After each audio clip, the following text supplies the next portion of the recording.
All right, welcome into the show. This is the San Francisco 49ers Report by Chat Sports. I'm Chase Sr., and we are here in Indianapolis for the 2024 NFL Scouting Combine.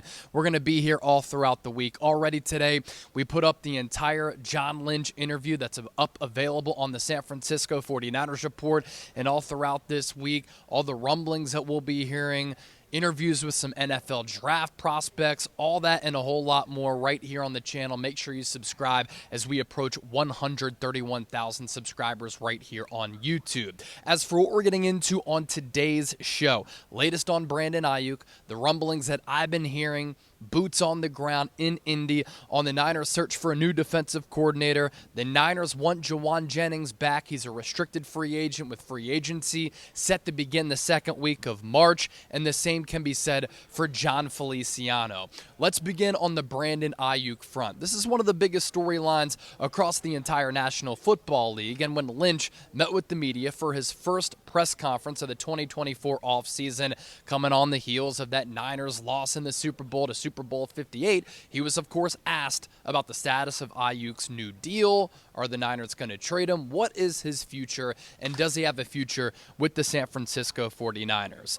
Lynch said multiple times here today that the Niners want Aiyuk to be a part of the future, want him to be a part of the long haul for this Niners organization. And he pointed to the Niners' history as a team with him and Kyle Shanahan running football operations since they paired up in 2017. And he has a great point here. The Niners have taken care of their homegrown players. San Francisco made George Kittle the highest paid tight end in NFL history back in 2020, in the 2020 offseason, right? Fred Warner became the highest paid off-ball linebacker in the NFL in 2021. The following offseason, Deebo Samuel got top 10 receiver money in 2022. And last offseason, this time in 2023, we were talking about the same conversation with Nick Bosa that we're now having about Brandon Aiyuk. And what happened with Nick Bosa? It took a little while, but San Francisco made him the highest paid non-quarterback in the history of football. So Lynch alluded to the fact, that is a fact, that the Niners have taken care of some of their homegrown players that they have drafted, that they've developed, that they've invested in. And he said, we want Aiyuk to be a part of the future as well, and we envision him being a long-term Niner. I've continued to say this, and I'm going to say it once again. I think the only reason that Aiyuk is not with the Niners on a long-term contract extension is if he wants to go somewhere else where he gets wide receiver one money as well as wide receiver one targets. Next up here on the slate, Niners defensive coordinator search. This is really fascinating because for a week and a half, we've really heard nothing since the Niners let go of Steve Wilks after the Super Bowl loss to the Chiefs. And yesterday, when Matt Mayoko of NBC Sports Bay Area came out with the report that the Niners interviewed Brandon Staley as well as Nick Sorensen, who's the Niners defensive pass game coordinator. They are planning on interviewing Daniel Bullocks, the secondary coach. We hadn't heard really anything as far as the plans for Shanahan.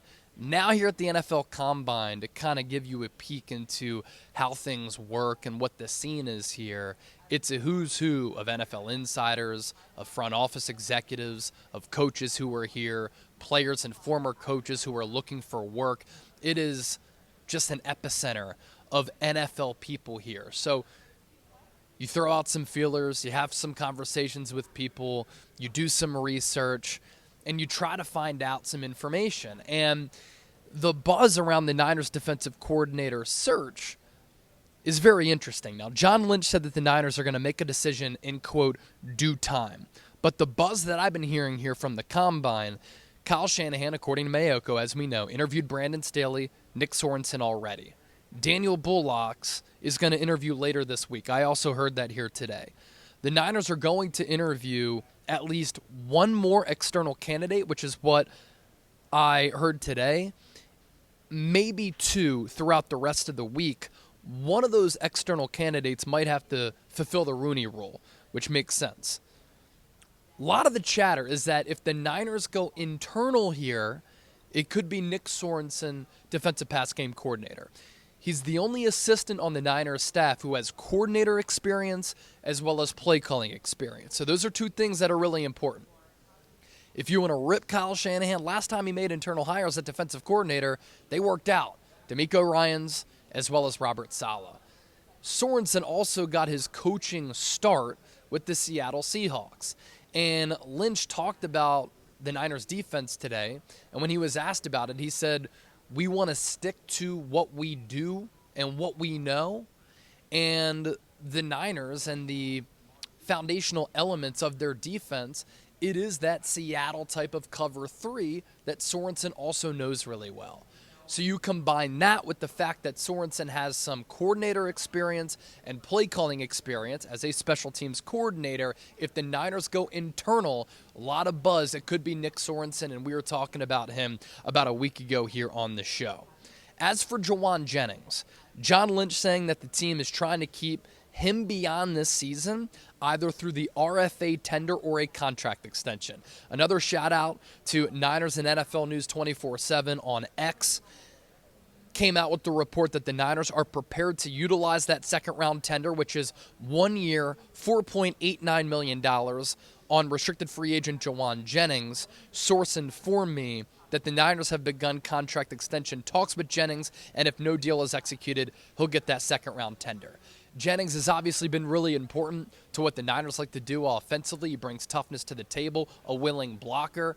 He's earned the nickname Third and Jauan for a reason. Consistently comes up huge on some of the money downs for San Francisco. And you canvass the roster on the offensive side of the football. Elite playmakers, Christian McCaffrey, Brandon Aiyuk, Deebo Samuel, George Kittle, they're stellar. But sometimes when Brock Purdy, or before Brock Purdy, Jimmy Garoppolo, needed to go somewhere in a crucial spot with the football, who did they find? Jauan Jennings. And he epitomizes what this Niners organization is all about. Player development, tough as nails, very gritty, willing to get dirty and do the little things that it requires to win a football game. And then lastly, Jon Feliciano, Niners offensive lineman. San Francisco picked him up in free agency for a very cheap contract, knowing that he was probably going to compete for right guard with Spencer Burford. He has a lot of experience in playing center.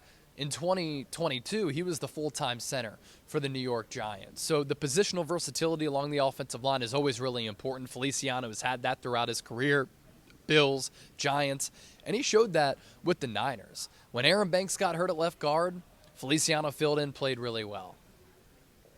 Jake Brendel was durable once again, but Feliciano capable of playing that spot. And then when Spencer Burford went down and then didn't play well, Feliciano stepped in and he played really good football. And if the Niners can bring him back on another cheap contract, let's say somewhere in the neighborhood of $3 to $5 million per year in free agency, are you shoring up the offensive line a little bit with the cost-controlled asset? We know that the Niners worry about financials when they invest in the offensive line. They don't go overboard outside of Trent Williams.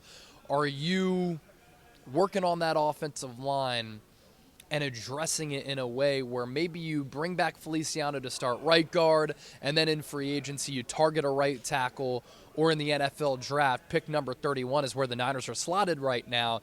You decide to go right tackle there, and you get your future right tackle of the future. So some very interesting stuff from the Scouting Combine in Indianapolis today on Tuesday, and we're going to continue to be here all throughout the rest of the week, providing you with the best Niners coverage. So make sure you subscribe. We'll catch you tomorrow here on the show.